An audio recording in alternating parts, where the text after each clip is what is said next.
Essa vibe aí, não é?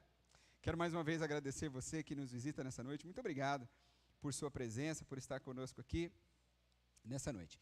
Eu quero iniciar hoje uma nova série de mensagens e será um pouco extensa, porque eu quero pregar uma série expositiva na carta de Paulo aos Efésios.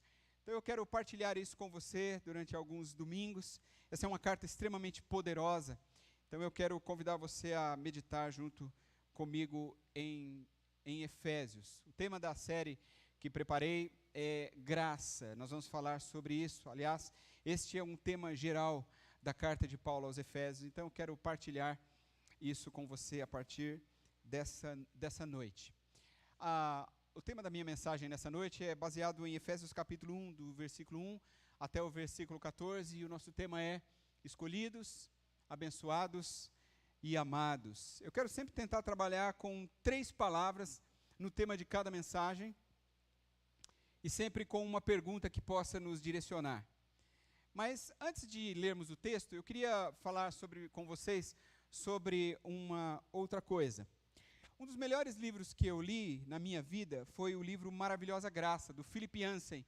Eu não sei se você já leu esse livro, se não leu, eu acho que esse livro é uma leitura obrigatória para todo cristão. Ele é publicado e distribuído no Brasil pela editora Vida.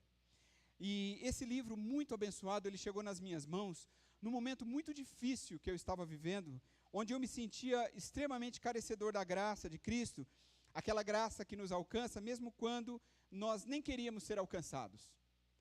Eu vivia um momento assim na minha vida, eu não estava gostando nem de mim mesmo, quando alguém me deu esse livro e disse para mim: leia esse livro, ele vai ajudar você. E quando esse livro caiu nas minhas mãos, eu mal conseguia parar de ler. Então, como eu disse, acho que todo mundo precisaria ler. Eu devorei esse livro mesmo, eu lia cada página, não é, cada capítulo, assim, e cada frase que eu lia, ela enchia o meu coração de nova esperança, relembrando que Deus me amava, mesmo quando, na verdade, eu já, naquele momento da minha vida, eu sentia mesmo, era ódio de mim mesmo, por conta das decisões que eu havia tomado. E aí, logo nas primeiras páginas do livro do Philip Yancey, ele cita um conto chamado A Festa de Babette. E como eu sabia que existia uma adaptação da história desse livro, dessa história para um cinema, eu corri atrás de assistir esse filme, tão logo eu pude. E esse filme, ele foi produzido na década de 80, ele conta a história de Babette, não é? Que é uma francesa que foi fugida da guerra, e ela chega numa ilha dinamarquesa depois dela ter perdido seu marido, perdido seu filho, e agora ela é uma mulher sozinha no mundo. E aí a história conta que Babette ela foi acolhida por 2 filhas de um falecido pastor luterano, que conduzia a vida religiosa daquele povoado onde ela foi viver. E Babette era uma cozinheira fantástica, né? A história mostra isso. E aí ela passou a trabalhar para aquelas 2 irmãs, depois do falecimento daquele pai, que assumia aquela igreja, e aí aquelas 2 irmãs assumiram aquela comunidade religiosa, então elas meio que se tornaram ali umas pastoras daquela igreja, né? Então, aquela era a única referência que as pessoas tinham de religião e de Deus. Era só aquilo. Porque era um povoado, só existia aquela igreja luterana, e aquelas 2 mulheres, aquelas 2 filhas daquele pastor luterano que havia falecido, essa era a única referência de Deus, de religião, que aquelas pessoas tinham. E aí, 12 anos depois que a Babette estava na ilha, ela recebeu uma carta que tinha ganhado um bom dinheiro num jogo de loteria. E aí, um dos seus amigos de Paris que tinha feito o jogo, ele ficava sempre renovando o bolão, né? Um dia ela acabou ganhando, enfim, ela recebeu uma carta, recebendo este aviso. E para o povo daquele lugar, que já tinha se acostumado com a presença de Babette, foi um misto de alegria e tristeza. Alegria, né, porque todos a amavam e ficaram felizes dela ganhar aquele dinheirão, mas também ficaram tristes, porque eles pensaram: pronto, agora perdemos Babette, ela vai embora, não vai mais ficar aqui conosco no nosso povoado, aqui na nossa ilha. Mas no ano em que aquele pastor luterano ia fazer 100 anos, não é, se ele estivesse vivo, as 2 filhas quiseram fazer uma homenagem para o seu pai. E aí a Babette se pulou na frente e ofereceu as suas expensas, né, do seu próprio bolso, que iria dar uma festa, um jantar especial por conta daquela ocasião. Então elas relutaram, mas acabaram aceitando a oferta da Babette, e aí ela fez essa viagem muito rapidamente para a França para pegar o seu dinheiro, e encomendar toda a bebida e toda a comida para aquela festa. E aí eu me lembro da cena quando chega o barco, a embarcação, trazendo caixas e mais caixas, né, daquelas iguarias muito finas, vinhos, champanhe da melhor qualidade, aquelas comidas bem chiques. E aí o filme mostra todo o tempo da preparação, ela trabalhando na cozinha, começa até a dar fome na gente, de ver a maneira como ela trabalha na cozinha, preparando aquele banquete. E aí depois que todo mundo comeu bastante, se banquetearam mesmo com aquela comida toda por horas, naquele jantar incrível, uma das filhas daquele falecido pastor, ela pergunta assim para Babette: todos nós nos lembraremos dessa noite, quando você tiver voltado para Paris, Babette. E aí ela responde assim: eu não volto mais para Paris. Todos os meus amigos e parentes já foram mortos ou se tornaram prisioneiros de guerra. E, sem dúvida, seria muito caro voltar para Paris. Aí as irmãs perguntam assim para ela: mas e os 10.000 francos? Aí a Babette deixa cair uma enorme bomba sobre elas. Ela gastou tudo. Cada franco dos 10.000 que ela tinha ganhado na loteria.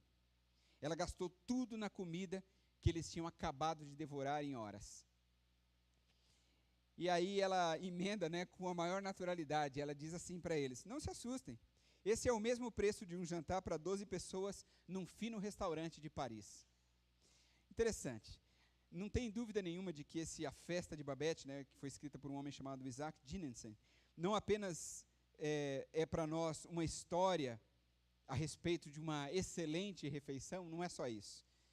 Mas é, de fato, como se fosse uma parábola da graça. É um presente que custa tudo para o doador e nada para quem recebe. Não é assim? É isso que o Philip Yancey diz em seu livro Maravilhosa Graça, depois de contar a história e fazer a sua conclusão. Ele diz assim: essa história é como se fosse uma parábola da graça. E ainda na história da Babette, ainda quando as pessoas estão ao redor da mesa, um dos convidados, ele tem uma fala, ele desfere ali algumas palavras que a gente precisa aprender a colocar essas palavras dentro do nosso coração para nós entendermos o real significado e a profundidade daquilo que nós chamamos de graça. Ela diz assim, um homem diz assim: olha, todos nós fomos informados de que a graça deve ser buscada no universo, mas em nossa loucura humana e em nossa visão reduzida, imaginamos que a graça divina seja finita. Mas chega um momento em que os nossos olhos são abertos e vemos e entendemos que a graça é infinita. A graça, ele diz, meus amigos, não exige nada de nós, a não ser que a aguardemos com confiança e reconheçamos com gratidão. Não é extraordinário? Agora sim, eu gostaria de convidar você a abrir a sua Bíblia em Efésios capítulo 1, versículos 1 a 14.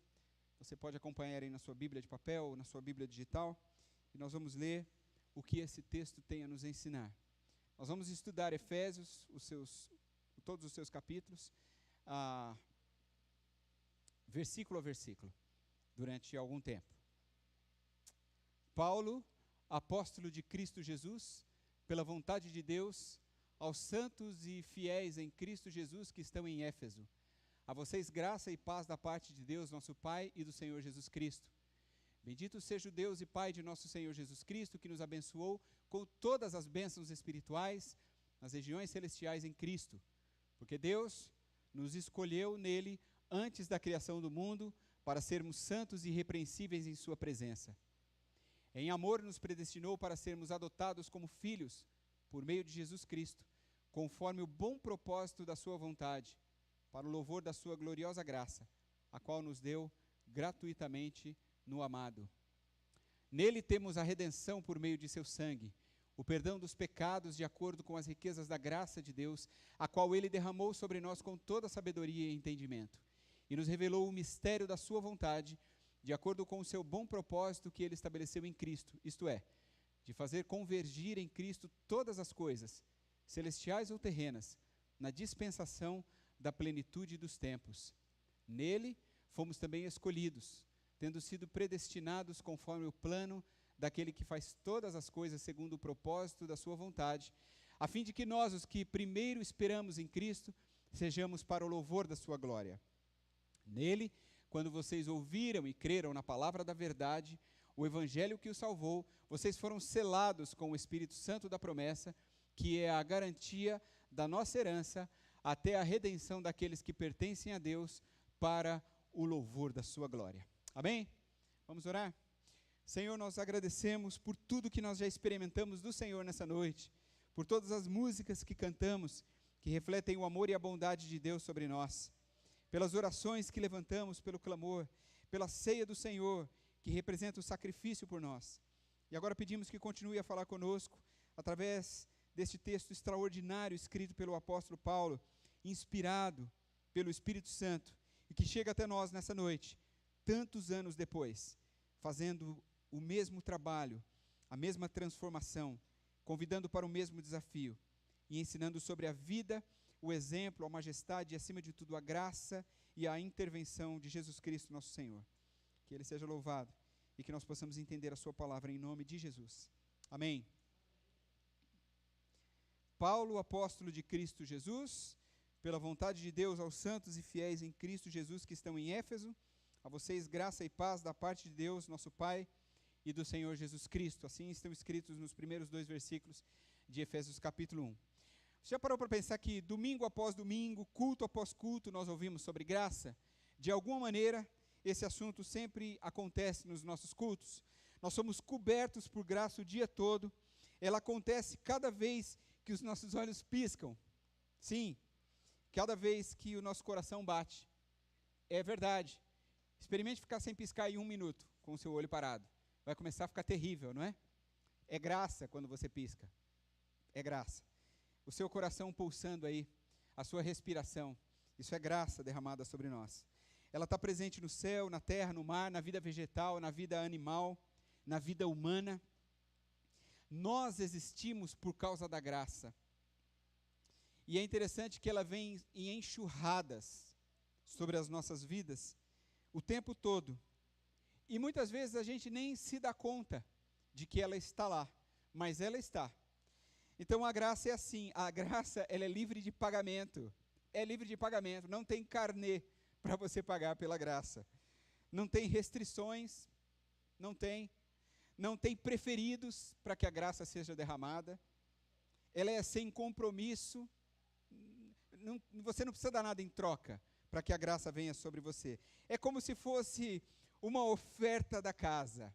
Sabe quando você vai a um restaurante e você come, e aí depois o gerente vem à sua mesa e pergunta, e aí, gostaram da comida? E aí você diz, sim, nossa, estava uma delícia, muito obrigado. Ele diz assim, hoje eu vou... Aí ele vem, não fala mais nada, de repente ele aparece, talvez ele mesmo, ou um garçom enviado por ele, coloca uma sobremesa para você e uma sobremesa para sua esposa, que você levou para jantar com você. Aí você olha para o garçom e você já vai ficar pensando no bolso, mas não, a gente não ia comprar isso. Aí ele fala assim, isso aqui é uma oferta da casa para vocês. Você não fica satisfeito? Quem é que não fica? Todos nós. A graça é assim, é como se fosse uma oferta da casa. Você sabe que no nosso caminho, o nosso caminho era o caminho da perdição eterna. Você se lembra disso, não é? Que você e eu estávamos fadados ao inferno. Não tinha nenhum desvio para nós, não existia uma fuga, não existia um plano B para nenhum de nós. Nós estávamos mesmo fadados à destruição, mas, de repente, um novo caminho se abriu como se fosse uma ponte que liga 2 abismos, 2 lados, não é, de um abismo, na verdade. Então, a essa ponte, Deus deu o nome de Jesus Cristo. Então, no início da ponte existe uma placa de sinalização indicando o caminho da graça, que é Jesus. Então, só há uma coisa que nós precisamos fazer para obter graça. Sabe o que é? Nós precisamos ter fé de que ela e só ela é tudo o que nós necessitamos. É isso. É só nisso que você precisa crer, é só isso que você precisa fazer. Então, o apóstolo Paulo, ele nos ensinou algo magistral sobre isso, que vai nortear aqui as nossas meditações a partir dessa carta escrita por Paulo. E ele vai nos ensinar que a igreja, é o que ele dizia para a igreja de Éfeso. Alguns historiadores acreditam que essa igreja, essa carta, tenha circulado, ela começou em Éfeso, mas ela tenha circulado por muitas igrejas. Mas, enfim, a ideia é de que ele vai nos ensinar que a igreja só precisava ter fé e depender de Jesus para seguir firme em sua jornada. Mas ela começa então nesta igreja, Éfeso. Éfeso era a capital da Ásia Menor e a maior metrópole da Ásia. Fica mais ou menos onde seria no nosso tempo aqui hoje a Turquia. A história, os historiadores, os pesquisadores dizem que o território de Éfeso era imenso e a sua população era superior a 300 mil habitantes. Considerando o mundo antigo, é um número extremamente expressivo. Então, Diana era a deusa dessa cidade, uma cidade muito pagã, não é? E Diana era a deusa da fertilidade, e o templo dedicado a ela era considerado uma das 7, você já deve saber disso, uma das 7 maravilhas do mundo antigo. E isso era um orgulho tremendo para aquela cidade. Isso era tão especial que, enquanto eu estudava essa mensagem aqui, eu li algo que dizia que havia um dito popular que se dizia assim, que o sol nada havia mais belo no seu trajeto do que o templo de Diana. Então isso era um lugar, um ponto turístico, não é? Além de ser um lugar de religião das pessoas dali, era também um ponto turístico. As pessoas viajavam e fotografavam, né? Faziam selfies em frente ao templo de Diana, a deusa dos Efésios. O apóstolo Paulo, ele esteve 3 anos lá na cidade de Éfeso, e ali ele plantou uma igreja muito sólida, que se tornou influenciadora em toda a Ásia Menor. Então é claro que essa igreja estava num lugar cercado de muita idolatria, de muitos prazeres, de muitas atrações, não é? Que uma metrópole sempre oferece. Então essa carta ela demonstra de uma maneira muito clara como que uma igreja e os seus membros podem prevalecer, e isso é muito importante aqui, prevalecer em meio a um caos social e espiritual, quando ela sabe que mesmo estando no mundo, no caso deles, em Éfeso, eles estão ao mesmo tempo no céu, ou seja, em Cristo. Então a carta aos Efésios é belíssima, é belíssima. Ela é um verdadeiro cântico de adoração. Aliás, ela está permeada por isso. A própria maneira como Paulo escreve parece um poema, não é? Parecem poemas que vão saindo da mente e do coração do apóstolo. Essa carta, ela revela o amor de Deus, ela revela o chamamento de Deus ao seu povo, à sua igreja, e individualmente para cada um dos seus membros, e mostra que nenhum de nós pode qualquer coisa, nada, absolutamente nada, sem a graça de Jesus Cristo. E aí é no meio desse ensino que Paulo apresenta-nos um dos textos mais extraordinários do Novo Testamento. Eu sempre digo que eu tenho 2 versículos preferidos. O primeiro é Atos 4,12. Não há salvação em nenhum outro, porque também debaixo do céu nenhum outro nome há dado entre os homens pelo qual importa que sejamos salvos. Eu acho esse texto maravilhoso. E o meu segundo texto preferido está exatamente aqui em Efésios, que eu acho que é exatamente o texto que traz ânimo e esperança a todos nós, que é Efésios capítulo 2, versículos 8 e 9, que dizem: porque pela graça sois salvos por meio da fé. Isso não vem de vós, é dom de Deus, não vem de obras, para que ninguém se glorie. Eu disse que eu iria iniciar as mensagens dessa série sempre com uma pergunta. Em cada mensagem eu queria fazer uma pergunta. E a pergunta dessa noite, que eu gostaria de deixar para você pensar e a gente concluir com ela, é: você se considera uma pessoa abençoada? Você se considera uma pessoa abençoada? Olha só, talvez essa pergunta possa parecer um pouco óbvia, de uma resposta um pouco óbvia, mas como nós temos visto nesses últimos tempos, um evangelho meio estranho, onde bênção se tornou sinônimo de boa saúde e vida financeira estável ou confortável, não é? Que seria até um pouco mais, eu acho que cabe a gente refletir se nós realmente sabemos o verdadeiro sentido do que é mesmo ser uma pessoa abençoada. Veja bem, no versículo 3 agora de Efésios, o apóstolo Paulo escreve assim: bendito seja o Deus e Pai de nosso Senhor Jesus Cristo, que nos abençoou com todas as bênçãos espirituais nas regiões celestiais em Cristo Jesus. Todas as bênçãos nas regiões celestiais em Cristo Jesus. Todas as bênçãos celestiais nas regiões celestiais em Cristo Jesus. A gente precisa pensar nisso. Na realidade, Paulo, ele escreve essa carta para ensinar para a gente, para mostrar para a gente que a igreja é um povo de fato abençoado e cada um de nós, os crentes em Jesus, somos realmente pessoas abençoadas. Olha só, Mas é preciso estar atentos ao que Paulo diz. E é por isso que eu repeti o versículo. As bênçãos espirituais, elas brotam da dimensão espiritual em que Cristo reina, porque são bênçãos celestiais. Então, a primeira coisa que eu e você precisamos pensar é que as bênçãos não brotam na terra. Elas vêm de baixo para cima. Elas vêm numa dimensão espiritual até nós. E essa dimensão espiritual é onde Cristo está, onde o seu reinado se estabelece. Então significa que o espiritual é mais importante que o material. Bom, isso já é uma bugada na nossa mente, porque muitas vezes a gente pensa em bênçãos e logo de cara a gente já vai pensando nas coisas materiais que temos recebido. Mas acontece que o espiritual é mais importante que o material. Bênçãos nas regiões celestiais. O espiritual permanece para sempre. O material vai acabar aqui, junto com esse mundo. Há um tempo atrás eu li uma frase de um autor, que eu não sei quem era, que ele disse algo que eu acho que é uma grande verdade. Ele disse assim: esta terra é o único céu que o ímpio verá, e o único inferno que o salvo, e o único inferno. Espera um pouquinho, gente, que está coisa errada aqui, né? Esta terra é o único céu que o ímpio verá, e o único inferno que o salvo enfrentará. Eu escrevi errado aqui, mas a frase é essa. Esta terra é o único céu que o ímpio verá, e o único inferno que o salvo enfrentará. Isso não é interessante? Não é interessante? É por isso que o texto diz que a esfera das bênçãos é nas regiões celestiais. Então, as bênçãos espirituais às quais Paulo está se referindo aqui são os tesouros eternos da reconciliação com Deus, que nós usufruímos a partir do momento que confiamos e acreditamos, que confiamos e entregamos as nossas vidas a Jesus Cristo como nosso único Salvador.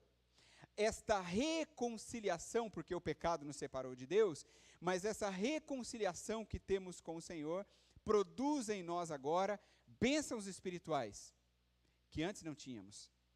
Então, o nosso foco, portanto, sempre deve ser o céu. Sempre. Os nossos olhos devem estar sempre fixos no céu. Aqui é passageiro. Paulo, ele nos ensina no texto, não é, através de uma maneira extraordinária como essas bênçãos acontecem. Ele nos mostra isso através da ação da Trindade, o Pai, o Filho e o Espírito Santo. E isso é muito interessante.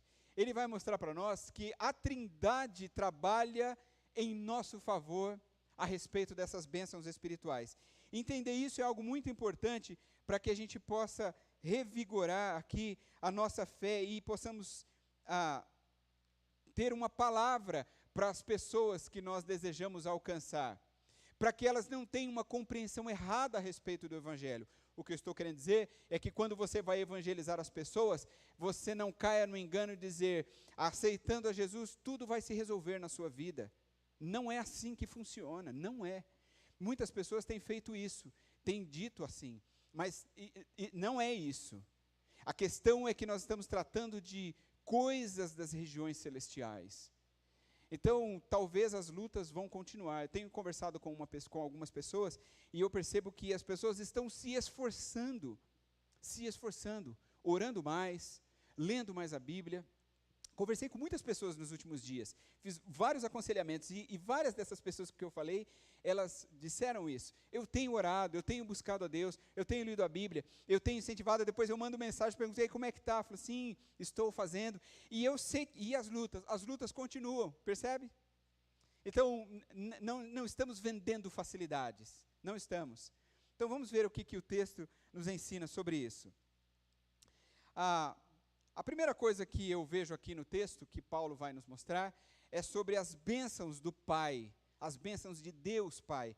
Está nos versos 4, 5 e 6. Porque Deus nos escolheu nele antes da criação do mundo para sermos santos e irrepreensíveis em sua presença.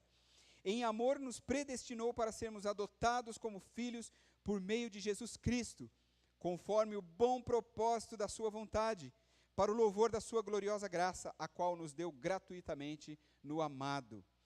Então, em primeiro lugar, eu quero dizer aqui que eu não pretendo defender nenhuma corrente teológica calvinista ou arminiana, se você esperava isso de mim, nem pense nisso, tá bom?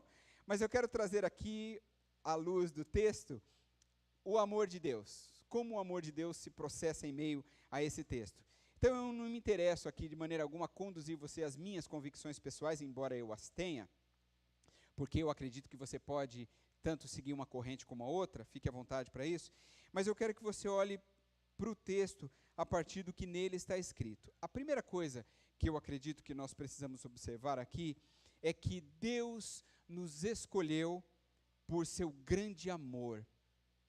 O texto ele fala da eleição como um ato da livre e soberana graça de Deus. É assim que eu entendo a explicação, assim que eu entendo a maneira como o texto quer nos trazer.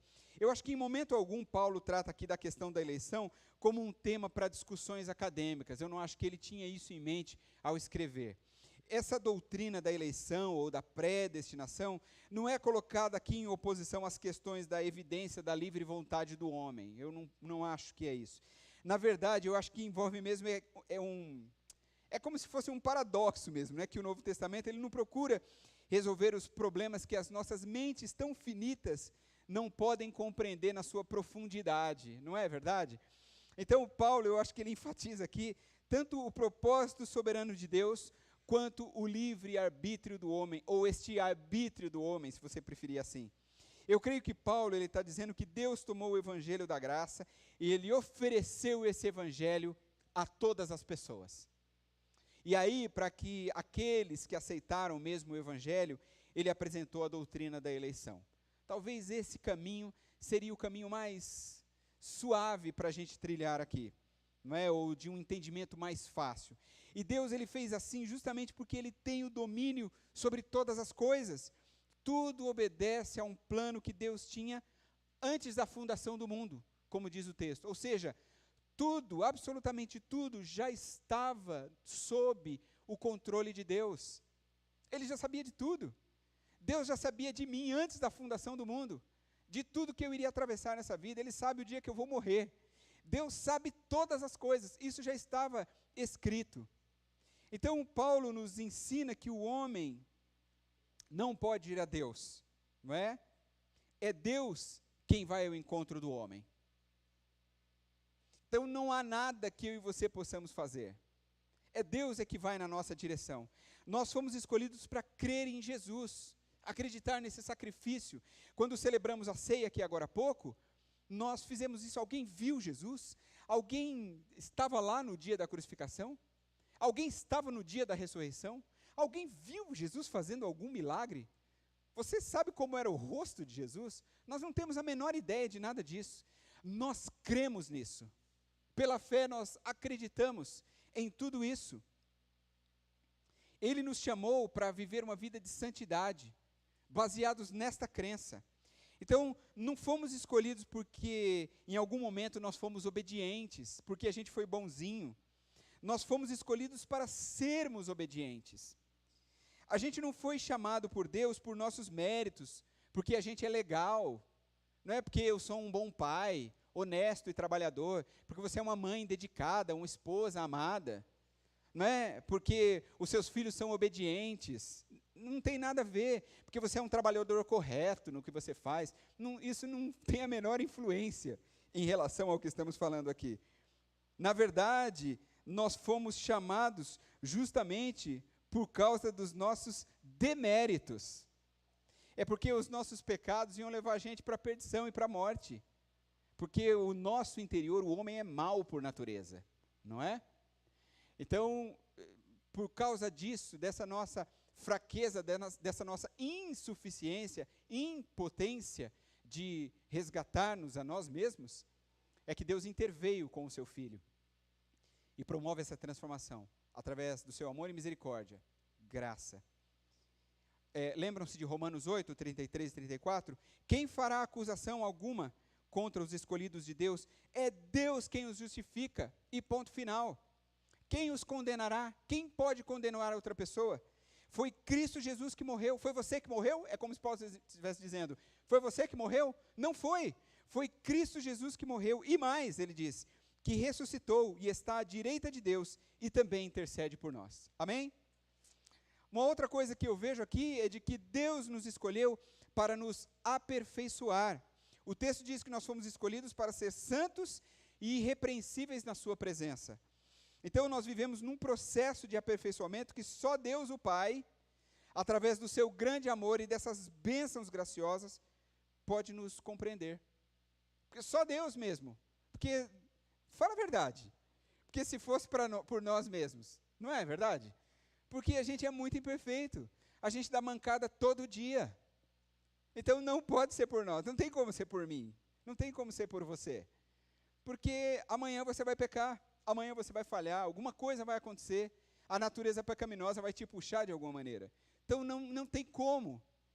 Foi Ele que fez isso, é Ele quem trabalha neste processo de aperfeiçoamento. Só Deus pode fazer. Lembra-se de Filipenses 1,6, diz, eu estou convencido de que aquele que começou boa obra em vocês, vai completá-la até o dia de Cristo Jesus. Ou seja, é um processo que se estende por muito tempo. E sabe quanto é muito tempo? A vida toda. Até que Jesus volte, onde seremos realmente, aí sim, perfeitos, lá na glória com Deus. Mas enquanto estamos aqui, é essa batalha mesmo, é este perrengue mesmo que a gente vai lutar. É Deus que está trabalhando o aperfeiçoamento de todos nós. É claro que eu acredito que não se pode perder a salvação, não é? Mas se alguém acha que só porque é eleito de Deus pode viver de forma relaxada, está muito enganado, muito enganado. Eu creio que se alguém se diz assim, seguro da sua salvação e não busca uma vida de santidade, está provando que não é eleito, ok? Eu acredito dessa maneira. Uma outra coisa que eu vejo no texto é de que Deus nos escolheu pela adoção. O texto diz que nós fomos predestinados para sermos adotados como filhos por meio de Jesus Cristo. O texto diz, conforme o bom propósito da sua vontade, não é? Da vontade de Deus. Isso aqui é muito bonito, muito mesmo. A adoção é algo lindo. Sabe por quê? Porque um filho natural, ele pode vir quando os pais não esperam, ou até mesmo quando eles não querem mesmo, não é?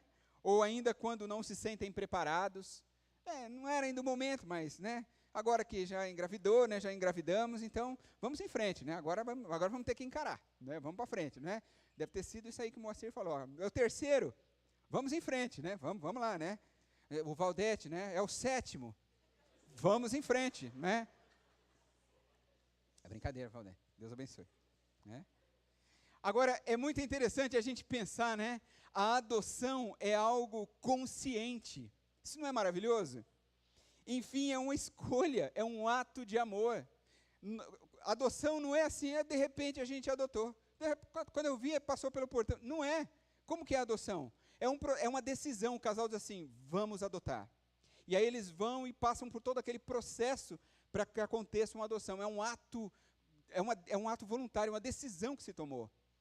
E é isso que Paulo está dizendo aqui. Deus nos escolheu pela adoção. Ele quis fazer isso. Ele escolheu você porque Ele quis fazer isso. Ele olhou, Ele pensou em você e disse assim, você é meu, eu vou adotar você. E Ele te buscou. Isso não é maravilhoso? Então Deus nos adotou por um ato deliberado do seu grande amor por nós. Então quando Ele nos adota, Ele nos aceitou mesmo quando nós não parecíamos nada com Ele. Não é? Então é como aquele casal loiro de olho azul que adota uma criança negra, não é? E aí então, não parece absolutamente nada, mas amam como se fosse um filho de sangue, não é? Quem assistiu This Is Us, não é? Não tinha lá um dos filhos que era negro, mas era amado, uma das séries mais lindas que eu assisti, recomendo para todos. Era um filho amado como os outros dois filhos que eram gêmeos. É assim que Deus faz. Será que poderia existir uma bênção maior do que essa? Do que ser escolhido e adotado pelo nosso Deus? Amém? A outra coisa que ele nos aponta aqui são as bênçãos do Filho. Estão nos versos de 7 a 12. Nele temos a redenção por meio de seu sangue, o perdão dos pecados, de acordo com as riquezas da graça de Deus, a qual Ele derramou sobre nós, com toda sabedoria e entendimento. e nos revelou o mistério da sua vontade, de acordo com o seu bom propósito que ele estabeleceu em Cristo, isto é, de fazer convergir em Cristo todas as coisas, celestiais ou terrenas, na dispensação da plenitude dos tempos. E aí Paulo diz, nele, Cristo, fomos também escolhidos, tendo sido predestinados conforme o plano daquele que faz todas as coisas, segundo o propósito da sua vontade, a fim de que nós, os que primeiro esperamos em Cristo, sejamos para o louvor da sua glória. Veja o que Paulo vai nos ensinar sobre as bênçãos do Filho aqui. A primeira coisa, ele vai dizer que Jesus nos redimiu. E se você acompanhar aí a pastoral no boletim da igreja que nós temos de hoje, eu escrevi um texto exatamente baseado nessa parte desta mensagem. O texto bíblico começa dizendo que recebemos a redenção por meio do sangue de Cristo. A palavra redimir significa comprar e deixar livre mediante pagamento de um preço. Na Bíblia, a palavra redenção significa libertação da escravidão mediante o pagamento de um resgate. Esse é um conceito teológico da palavra redimir. É como a gente leu no versículo 7. Em Cristo temos a redenção por meio do seu sangue. Foi o versículo que usei aí na pastoral do boletim. Mas, além de nos redimir, Jesus também nos perdoou. Me ajuda aí, pessoal. Agora foi. Jesus nos perdoou. Paulo diz que ele nos deu o seu perdão de acordo com as riquezas da sua graça. Olha só, você sabia que um dos significados do verbo perdoar é levar embora? Nunca mais você vai ver esse negócio aqui. Eu vou levar isso aqui para longe. Nunca mais você vai ver. Foi isso que Jesus fez. Ele morreu para levar os nossos pecados embora, para que nunca mais eles fossem vistos. Lembram-se da expiação dos pecados? Quando eles colocavam, faziam todos os rituais e soltavam um animal no deserto, ainda lá no tempo do Pentateuco, Então eles soltavam o animal do deserto e ele se perdia no deserto, embora nunca mais ninguém o encontrava. Aquilo era um símbolo exatamente disso que iria acontecer aqui em Cristo. Toda aquela ação era um tipo de Cristo, Então foi isso que Jesus fez. Ele morreu para levar os nossos pecados embora, para que nunca mais sejam vistos. O perdão que Jesus nos dá quando nós entregamos a nossa vida para Ele é imediato, integral e imerecido. São 3 Is aqui. Imediato, integral e imerecido. Sabe qual é o nome disso? Graça. Nós não merecíamos, mas Jesus fez isso de maneira completa. Mas ele não para por aí. Paulo ainda vai dizer que ele nos revelou a vontade de Deus. Olha o que é que diz os versos 8 a 10, Nos revelou o mistério da sua vontade, de acordo com o seu bom propósito, que ele estabeleceu em Cristo, isto é, de fazer convergir em Cristo todas as coisas, celestiais ou terrenas, na dispensação da plenitude do tempo. Sabe o que significa isso? O pecado, ele separou o homem de Deus, do próximo, de si mesmo e de todas as coisas criadas. O pecado, ele causou uma destruição tremenda na vida humana. Ele criou um caos tremendo em toda a sociedade e na relação com o próprio Deus. É isso que o pecado faz, ele continua fazendo isso. Mas na plenitude dos tempos, é o que Paulo diz. Ou seja, no tempo exato, no momento certo, Deus vai juntar todas as coisas na consumação dos séculos e nós fazemos parte deste grande projeto de Deus. Amém? Nós fazemos, eu e você fazemos parte desse grande projeto de Deus. Paulo está nos ensinando que o grande mistério do Evangelho agora estava aberto a todos. Este é o grande mistério do Evangelho, ou seja, isso está escancarado para vocês. Vocês estão percebendo aonde é que vocês estão sendo conduzidos por Deus, é o que Paulo vai nos dizer. E finalmente o que a gente ainda pode enxergar aqui é de que Jesus nos fez para a sua glória.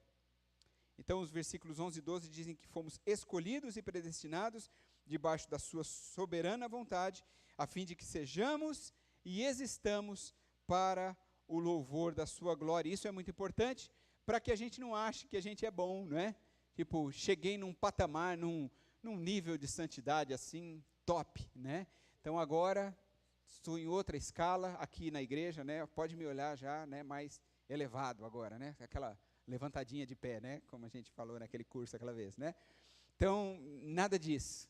Toda glória, é do Senhor, toda a glória é de Jesus. Graças a Deus por isso, que a gente não tem mérito nenhum nessa história.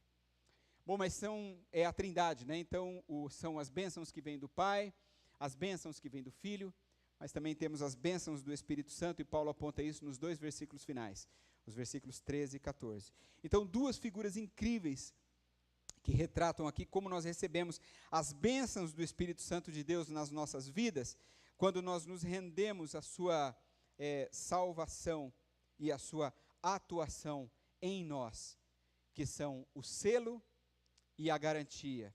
É o que está aí nos versículos 13 e 14. Nele, quando vocês ouviram e creram na palavra da verdade, o evangelho que o salvou, não é a palavra da verdade que vem de Cristo, o evangelho de Jesus Cristo, as boas novas, vocês foram, e aí vem a palavra, selados com o Espírito Santo da promessa, aquele que Jesus tinha dito, eu vou, mas vou enviar o Consolador, que é, e aí vem a outra palavra, a garantia da nossa herança até a redenção daqueles que pertencem a Deus para o louvor da sua glória. Ou seja, é uma garantia que tem um prazo certo, até que Cristo se revele, a sua glória venha até nós naquele grande dia, nós precisamos dessa garantia. Então, as duas coisas, a primeira delas, nós temos o selo do Espírito Santo. Só no verso 13, todo o processo da salvação é ensinado de forma muito bem sintetizada, não é? Porque ele mostra como que um pecador perdido se torna um pecador salvo. Como você sai deste status de pecador perdido para o de pecador salvo? Ele ouve a mensagem da salvação do Evangelho, a pessoa, compreende como Cristo morreu pelos seus pecados, não foi assim com você? E ressuscitou para dar vitória sobre a morte, e aí ele crê nesta história com toda a sua fé, e de que essa história, este Cristo, este ato soberano, representa a salvação para você, é a salvação para você, e depois então é selado com o Espírito Santo de Deus. É assim que Paulo diz, ou seja, recebe o Espírito Santo imediatamente após confiar e entregar a sua vida a Jesus. É o que Paulo está nos mostrando aqui. E é muito interessante a figura do selo para representar a ação do Espírito Santo. É magistral isso aqui. O selo, ele protege, não é? O selo garante, o selo da confiabilidade, da autenticidade. Paulo está pensando naquele selo, aquele que normalmente os líderes, os reis, não é? Os comandantes faziam com o seu anel. Você já deve ter visto isso num filme, alguma série medieval, você já deve ter visto, quando eles selam. Colocou aquele selo, acabou. O que está escrito ali, está escrito e deve ser cumprido. Olha só que interessante. Hoje nós temos as cartas que colocamos no correio, e o selo é a garantia de que a carta chegará ao seu destino, não é assim? Então, nós estamos confiados de que o correio está se responsabilizando, de que com aquele selo a carta chegará ao seu destino. Então, o selo é um direito de posse. Então, é assim o Espírito Santo na vida daquele que crê. Ele sela-nos. Então, Romanos 8:9 diz, se alguém não tem o Espírito de Cristo, não pertence a Cristo. Não tem como. Então, quando você entregou a sua vida a Jesus naquele dia, você recebeu o Espírito Santo. Ele passou a habitar em você. Porque senão o texto de Romanos 8:9 não faria sentido. Se alguém não tem o Espírito de Cristo, e é o Espírito com E maiúsculo, não pertence a Cristo. Ou você tem, ou você não tem. Ou você pertence a Cristo, ou você não pertence a Cristo. Por isso, diferenciamos as manifestações dos dons espirituais para um momento diferente, não é? Nós queremos assim, para um momento diferente, porque o Espírito Santo de Deus habita em nós, e aí as manifestações do Espírito vão acontecer de acordo com a ação de Deus, os dons que Deus tem colocado e distribuído sobre cada um de nós para o exercício do seu propósito. Mas isso é para uma série que a gente possa pregar um dia na carta de Paulo aos Coríntios, fica para uma próxima oportunidade, tá bom? E a outra coisa que nós devemos pensar aqui é sobre termos a garantia do Espírito Santo. O Espírito Santo nos foi dado pelo Pai como garantia pela salvação que obtemos em Jesus Cristo. É assim, olha, não falha, não falha. Essa garantia é mais uma das provas do amor de Deus por nós sem merecimento algum. você está recebendo uma garantia que você não teria nem como pagar por ela. Paulo nos ensina que a experiência do Espírito Santo que temos nesse mundo é uma antecipação, isso aqui é maravilhoso, uma antecipação das alegrias e bênçãos do céu, e ao mesmo tempo é a garantia que um dia entraremos na plenitude do conhecimento de Deus. Não existe nada pior nessa vida do que viver sem esperança. Não tem nada pior. Viver sem esperança, praticamente acabou a vida. Eu não tenho mais esperança alguma para essa vida. Pessoas tiram a sua própria vida porque perdem a esperança. A nossa esperança está em Jesus. Ele é a nossa salvação. Através do Espírito Santo nós fomos selados e somos garantidos. Isso é uma grande esperança. Então não importa o que aconteça, somos de Jesus. É claro, Paulo já disse lá atrás, precisamos viver uma vida de santidade. Precisamos buscar viver uma vida irrepreensível. É claro que nós precisamos trilhar por um caminho correto, obedecendo a palavra de Deus, seguindo os propósitos de Deus, fazendo e vivendo a vontade de Deus para nós. Deus vai fazer essa parte, de nos garantir, de derramar sobre nós a sua graça, de agir em nosso favor em todo o tempo. Nada pode mudar isso. Nós estamos salvos em Jesus Cristo. E eu queria muito que você que está aqui nessa noite, que talvez não entregou a sua vida a Jesus, e que está vivendo essa dúvida cruel, acredite em Jesus, creia neste sacrifício, assim como Paulo está ensinando aqui, e lance-se, entregue a sua vida a Jesus, e viva essa grande experiência de viver com Cristo. Eu quero concluir essa meditação, voltando à pergunta que eu fiz ao início. Você se considera uma pessoa abençoada? Bom, eu acho que o seu panorama mudou um pouco agora, a partir de tudo que eu disse. A verdade é que muitos cristãos possuem riquezas ilimitadas à sua disposição, mas preferem viver como indigentes. Essa é a verdade. Então, se a gente achar que ser abençoado é só as coisas que recebemos aqui nesse mundo, então ainda somos muito miseráveis em relação àquilo que Cristo pode nos dar. Não é? É claro que quando a gente vê um dia ensolarado, a gente fala assim, que dia abençoado, mas percebe como isso é uma perspectiva? Porque alguém que está do seu lado pode falar assim, eu detesto, eu prefiro frio. E aí quando está aquele frio lascado, ele vem e fala assim, nossa, que delícia, né, esse friozinho, agora pode colocar uma blusa, tão gostoso, fica bem quentinho, e o outro que está lá tremendo e frio, fala assim, que droga, esse frio, né? Você percebe como passa a ser uma perspectiva? Como as coisas começam a ficar relativas, né?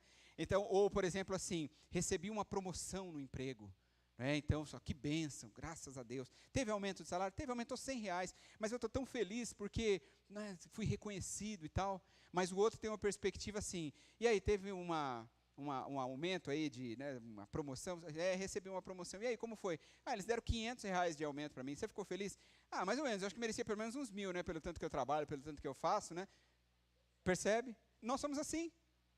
Então, as nossas perspectivas, a gente relativiza as coisas. Eu não estou dizendo que essas coisas não são bênçãos. O aumento de salário é bênção, o sol que nos aquece, a chuva que cai, o frio, os filhos que Deus nos dá, o casamento que Deus nos dá, as alegrias, o passeio, a sua viagem, a igreja que você congrega, enfim, o prazer de passear no shopping, ir ao cinema, comer uma pipoca, comer uma pizza, encontrar com os amigos, fazer um churrasco. Tudo isso é bênção, tudo isso é bênção.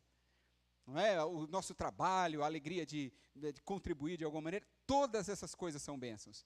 Mas Paulo está nos ensinando assim, olha, tem coisa muito maior do que isso. As bênçãos nas regiões celestiais, onde Cristo reina. Essas, meu Deus. Hoje nós tivemos uma palestra muito boa, muito proveitosa aqui, com o pastor Isaías Querino. Quem esteve aqui pela manhã ganhou muito, você que não veio, perdeu muito. Foi muito especial, tivemos uma manhã maravilhosa aqui, e nós aprendemos tanto sobre isso nessa manhã, de como administrar as nossas finanças com sabedoria, glorifica o nome de Deus, e como podemos ter contentamento em meio às circunstâncias, não importa quão difíceis possam ser. Eu quero dizer nesse momento a você de que Deus está chamando você para provar e desfrutar plenamente da sua graça. Deus está chamando você para isso. As verdadeiras riquezas vêm de Deus. E é fantástico imaginar que o Pai, o Filho e o Espírito Santo estão trabalhando juntos para nos enriquecer com toda sorte de bênçãos nas regiões celestiais. Você não fica feliz de pensar que Deus, o Pai, o Filho e o Espírito, pensam juntos em você? Eles pensam juntos em mim. Pense assim, é assim que eles fazem, bênçãos espirituais. Portanto, nós não somos um acidente, nós não vivemos aqui sem propósito, não. Em Deus temos tudo o que o dinheiro não pode comprar. Talvez você nunca ganhe muito dinheiro, essa é uma notícia que eu estou dando para você. Talvez você nunca ganhe muito dinheiro. Talvez você nunca consiga comprar aquele carro que você gostaria de ter, não é? Eu tenho um carro que eu gostaria de ter. Talvez eu nunca consiga ter. Pode ser que, né, não tenha. Mas as bênçãos espirituais nas regiões celestiais, Deus está derramando constantemente sobre as nossas vidas. E nós precisamos ser gratos ao Senhor por isso. Então, enquanto mais você se lançar sobre Ele, mais bênçãos você colherá. Amém? Quero convidar